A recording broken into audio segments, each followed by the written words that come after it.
So that's kind of where my head is at for why I'm trying to justify to myself that I can do this, even though it's probably not the brightest idea I've ever had. But to be realistic, I'm not going to do it at least yet. There's a few reasons. Then the first is I want more seat time. I'm getting used to the car, but I am not 100% in tune with this car yet. Like I've said, 700 miles roughly that I put onto it. But if I were to go and do a road course right now, even if it wasn't a competitive situation and it was like a track day for like a learning experience, I can guarantee you that within the first 3 sessions, I would probably spin out and you'd find me having a picnic on the inside of turn 3. So while I'm getting used to it and while I'm getting more comfortable with it, the reality is I'm not at a point that I can still push this car to its limits, and I still recognize that this car's limits are well beyond what I'm capable of doing, and I want to be able to get the most out of the car before I put a bunch of money into it. Like I said, I want to have this car long term. I need to know what it does now before I increase that threshold for what it can do, because as I push the power limits, that threshold for danger kind of goes up. And as I said, with the head injury that I had a few years ago, that was pretty major. My realization of my mortality is a lot higher. So as your power level goes up, your threshold for what goes wrong also is a lot more real in a couple of ways. The first being that obviously with more power you can go faster more easily, so things just come at you more quickly, you have less reaction time. My reaction time just is not as good as it used to be. That's kind of the reality of the situation. So in the event something goes wrong at a higher speed, not only is it just more difficult to catch because you have more momentum, but you also just have less reaction time because there's just less time at a higher speed between you and whatever object you're about to hit. So that's the first reason I don't want to do this, is a little bit of self-control and wanting to learn the car a little better before I kind of increase that threshold, with the realization that I am very fragile and another major head injury will probably kill me. The second reason I'm not going to do this yet is finances. First of all, the car is not paid off. I got a loan on it. I am still paying that off. And even though I'm trying to pay it off aggressively, I'm probably not going to have it paid off easily for the rest of this year in the best case situation if nothing in my life goes wrong. And I am a firm believer that you should not modify a car until it is paid off. I've said this repeatedly to people and probably in another video at some point. If you do not have a car paid off, it is pretty much not your car, it's the bank's car, and you're effectively renting it from them. That is my mentality, so it is not worth me putting money into this in case anything happens or I have other health concerns that come up, and for whatever reason I'm not able to afford it. Now fortunately, I've put myself specifically in a situation where I'm hoping that's not the case, but if something does decline with my health and I have to not pay for something, I'm gonna pay for my house, and that car I don't need because it is not my daily driver.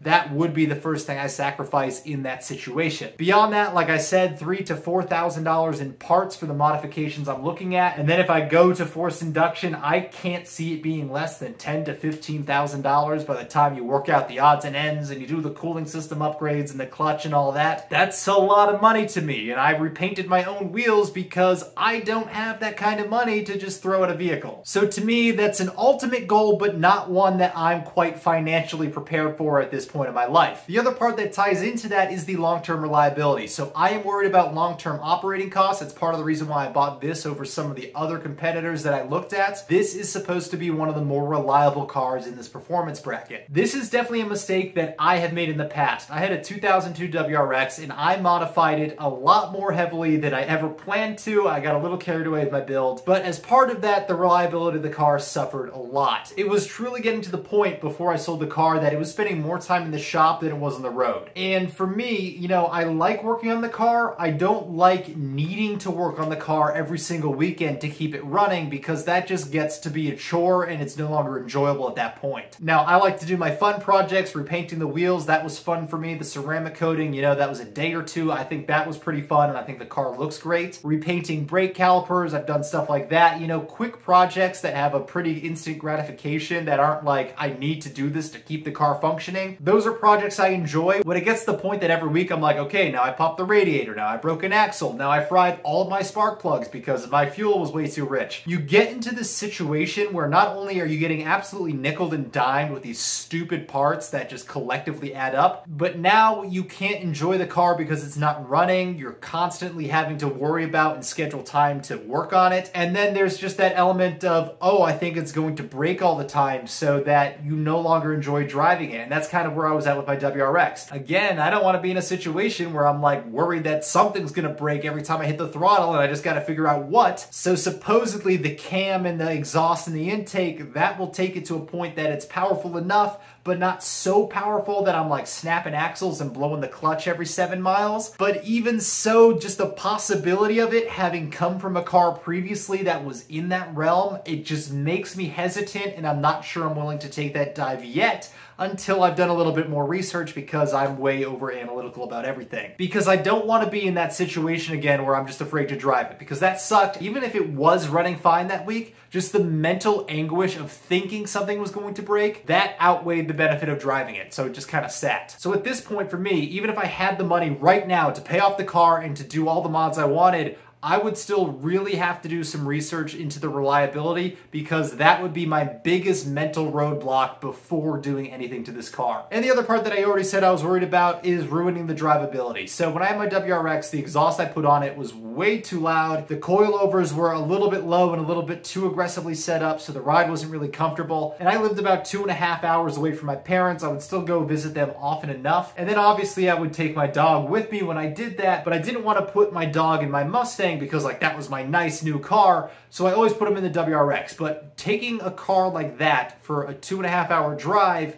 was miserable, especially for the WRX, because the AC broke for one summer, and that was not fun. Like, already having all the other issues was not fun, but then not having AC on top of that without it being a convertible, that was not fun at all. And that's what I'm worried about with the drivability, is I don't want to get to the point that I have a clutch that's so heavy that my leg is shaking trying to hold it at a stop sign or through a traffic light. As I've said in previous videos, my intent is to hold on to this car and just keep racking miles on it, and as part of that, I'm not going to rack miles on it if I think that it's miserable to drive. I want this to be something that I can take to work, that I can take out to dinner, that I can just go around and do fun cruises in. I want this to be something that I can use, and that's why I didn't buy the absolute lowest mile example in existence. That's why I didn't buy the nicest example in existence. I wanted one that was a little bit rough so that I wouldn't feel super bad about using it. And fortunately / unfortunately, I think that's what I got, and now I think I've made it maybe a little bit too nice, so I'm kind of self-inducing some of those fears. But the point being, if I thought it was too nice and it was miserable to drive, I definitely wouldn't put miles on it, and I definitely want to put miles on it. That is the whole point of me buying this car. Those are really the big reasons. I think I need a little bit more seat time. I need to get a little bit more acclimated to how the car handles at the threshold so that I'm at a point where I can like comfortably track it. My sense of mortality is a little bit higher, so I don't want to needlessly raise that threshold until I'm ready for it. I'm worried about the drivability and the reliability because I want to be able to enjoy this car and rack up the miles. And then the big one being finances, right? I need to pay off the car, and then I have to save up to actually afford the mods on top of that. With all this in mind, my preliminary research over the winter, because of course I had to look this up, I couldn't drive the car, so I had to do something. I think there is a cam package that is mild enough that it should maintain all of my goals, that isn't too expensive, like I said. Now, I am trying to very aggressively pay off this car. My goal is to have it paid off within a year of owning it. I don't think I'm gonna hit that, but even if I don't hit that, because I'm going so aggressively for this goal, hopefully I can pay it off, you know, maybe 4 months or 5 months after that, even if I miss my initial target. I think that would still put me in a position where I might hopefully be able to afford some of the mods like over the winter or something next year, and then maybe I can install them next year while the car is down in winter storage. And then it'll kind of be the best of both worlds, where I just time it right where I'm ready for the mods at that point, and I have the money available, hopefully. Even though really long term I would like to go forced induction at some point, I think my near term goals for the car are more revolved around like driving it and being able to track it and getting comfortable with it to that level. I think the forced induction would scare me a little bit too much to be able to track it, and beyond that, I just think the reliability would decline a little bit too much with how much it would heat soak, to the point that I don't know if it would survive track sessions with forced induction. But I think a cam package, especially a mild one, that should be able to survive the track sessions that I want to do, which are only 20 minutes, assuming that I keep the tune relatively conservative and that this thing isn't set to absolute kill mode 100% of the time. Like I said, I still plan to put a lot of miles on this car and have it for many years to come. So there you have it. That is why I kind of want to modify the car, why I absolutely cannot afford to do it yet, and when I foresee myself being able to do it,